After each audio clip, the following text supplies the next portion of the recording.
क्या आप मूवी को लाइक कर सकते हैं? मूवी के स्टार्ट में हमें बताया जाता है जापान की एक मिथिकल रानी के बारे में। उस रानी के पास जिंदगी और मौत देने की पावर थी। वो रानी जिसको भी टच करती थी उसकी डेथ हो जाती थी। अब उनके वहाँ के जनरल ने उस रानी को दूर कहीं पहाड़ों के नीचे दफना दिया ताकि उसका ये इवल और ज्यादा ना फैल सके। रिचर्ड ने उसके टॉम को ढूंढना शुरू कर दिया। उसके सर पर इतना ज्यादा जुनून सवार हो गया कि उसने अपनी फैमिली की भी परवाह नहीं की।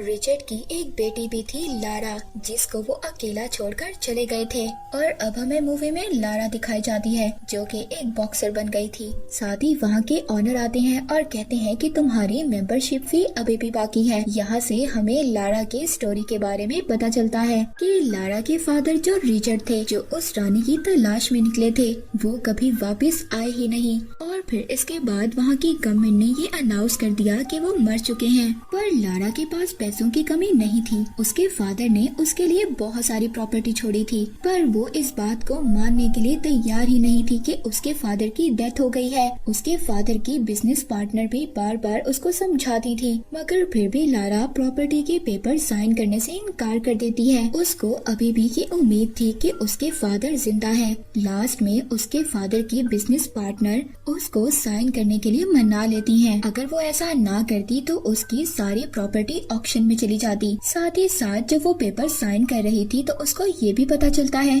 कि उसके फादर ने उसके लिए एक जापानीज पजल भी छोड़ा था। उस पजल को सॉल्व करने के बाद उस पजल में से उसको एक सीक्रेट नोट भी मिलता है। और जब वो ये नोट पढ़ती है तो वो फौरन से अपने माइंड को चलाती है और उस जगह पर चली जाती है। वो एड्रेस इसके फादर के टॉम का था। अब जब वो वहाँ पर जाती है, अपने फादर के नेम के फर्स्ट लेटर को जब वो दबाती है और जो उसको की मिली थी उससे ओपन करती है, तो साथ ही वहाँ पर एक केव का डोर ओपन हो जाता है। वहाँ पर जाकर उसको पता चलता है कि उसके फादर अपना ज्यादातर टाइम कहाँ पर गुजारा करते थे। वहीं पर लारा को एक कैमरा भी मिलता है जिसमें उसके फादर का एक मैसेज रिकॉर्ड था। जब लारा उस वीडियो को देखती है तो उस वीडियो में उसके फादर उसको बता रहे थे कि मैं ये प्रूव करने के लिए बाहर निकल गया कि सुपर नेचुरल पावर्स होती हैं। तभी मुझे जापान की रानी के बारे में पता चला और मैं उसको तलाश करने के लिए निकल गया। तुम्हारी मदर को खोने के बाद मैं बहुत ज्यादा सदमे में था और इसी वजह से मैं उस रानी के टॉम को तलाश करने गया था ताकि तुम्हारी मदर को मैं स्पिरिट्स की दुनिया से वापस ला सकूं। और अब तुम्हें मेरा ये काम करना होगा। तुम्हें उस रानी से मुताल्लिक जितनी भी इंफॉर्मेशन है सारी डिस्ट्रॉय करनी होगी ताकि वो कभी भी किसी गलत इंसान के हाथ न लगे।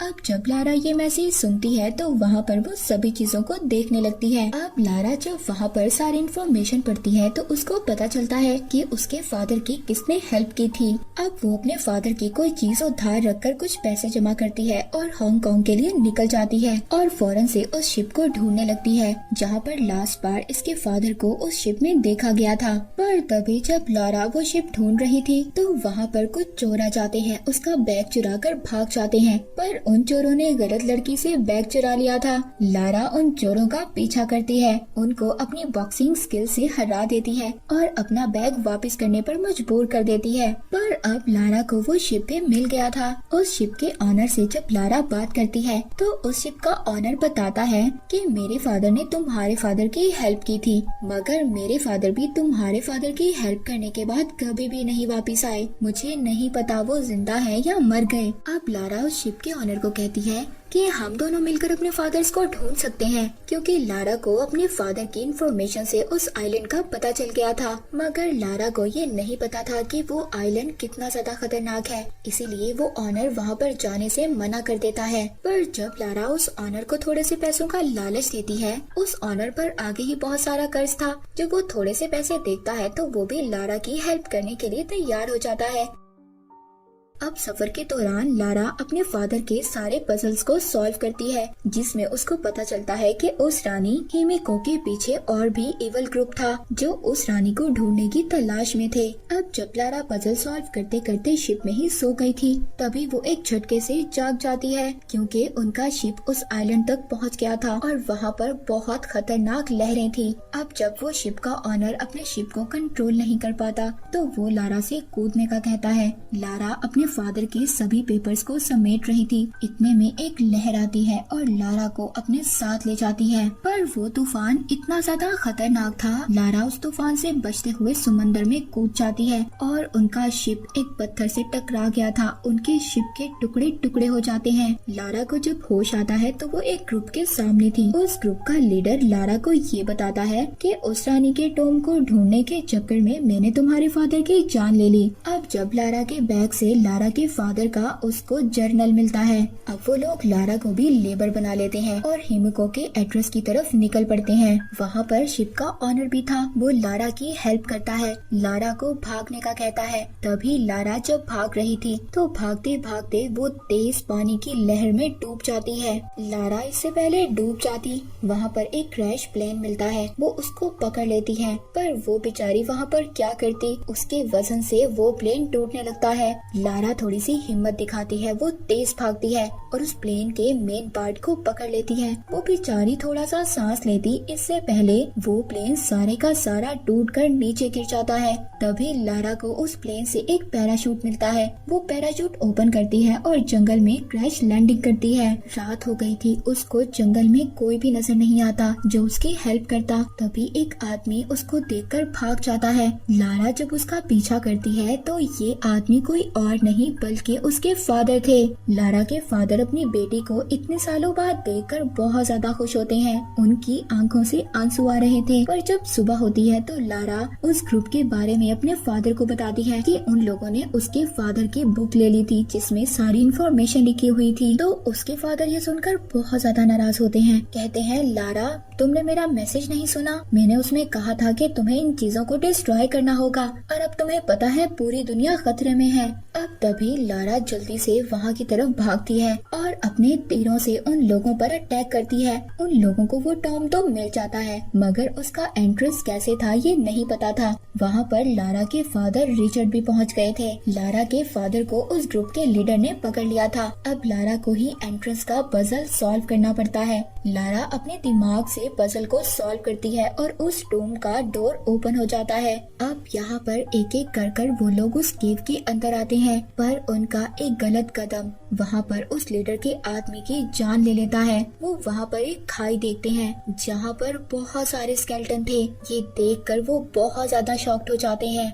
वहाँ एक वॉल पर उनको एक और पजल नजर आता है। अब जब वो उस पजल को देख ही रहे थे तभी वहाँ पर केव का दरवाजा बंद हो जाता है और उनके पाँव के नीचे से जमीन खत्म हो रही थी। लारा भी गिरते गिरते बचती है। अब जब दोबारा से उनकी नजर उसी वॉल पर पड़ती है तो वो पजल ही यहाँ से निकलने का रास्ता था। अब वो वहाँ पर अलग अलग किस्म के अलग अलग कलर्स के क्लूज लगाते हैं मगर कोई भी क्लू फिट नहीं हो रहा था। लारा को तभी समझ आती है कि ग्रीन कलर आजादी का कलर है। तभी वो जल्दी से ब्लू और रेड को मिक्स कर ग्रीन कलर बनाती है और वहाँ का दरवाजा ओपन हो जाता है।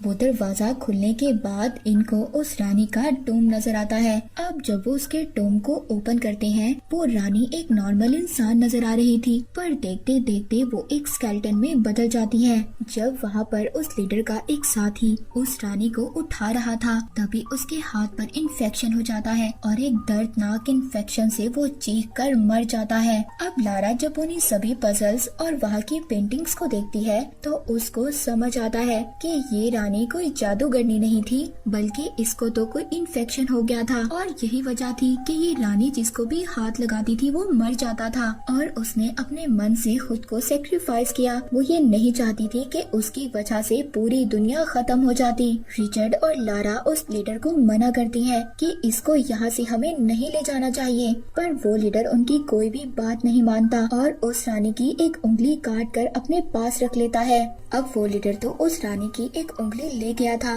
पर तभी वहाँ पर रानी के वॉरियर्स आ जाते हैं। वो लारा पर अटैक करते हैं, पर अब एक वॉरियर के टच करने से लारा के फादर रिचर्ड को इन्फेक्शन हो गया था। लारा जब अपने फादर के पास आती है तो उसके फादर उसको समझाते हैं कि हम में से यहाँ पर एक को रहकर इस टॉम को डिस्ट्रॉय करना होगा ताकि कोई भी दोबारा इस टॉम को ढूंढ ना सके। और वैसे भी बेटा अब मैं नहीं बच सकता, तुम्हें मुझे यहाँ पर छोड़कर जाना होगा। लारा जब ये सुनती है जिसको इतने सालों बाद उसके फादर मिले थे, वो बहुत ज्यादा टूट जाती है और बहुत ज्यादा रोती है। पर अब वो अपने फादर को आखिरी गुड बाय कहती है और वहाँ से उस लीडर वोगल को ढूंढने लगती है। लारा को वो लीडर मिल जाता है। लारा उसकी खूब पिटाई करती है, पर वो लीडर लारा को भी मार रहा था। वो लीडर जो रानी की फिंगर लाया था। लारा उस उंगली को उस लीडर के मुंह में डालकर उन्हें स्केलेटन के दरमियान में उसको फेंक देती है। तभी वहाँ पर टॉम भी ब्लास्ट हो जाता है। लारा तेज भागती है और वो अपनी स्पीड से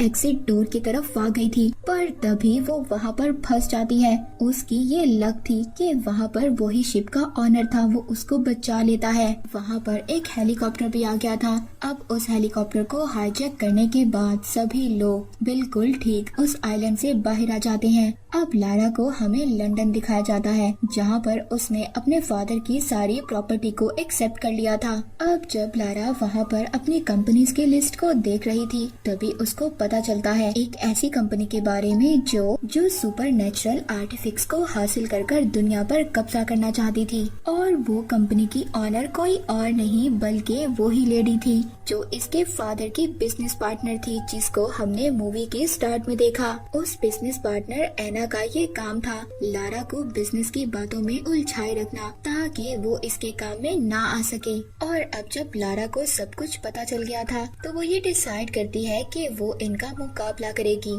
और ऐसा कभी भी नहीं होने देगी। और इसी के साथ ये मूवी यहीं पर एंड हो जाती है। Thank you for watching.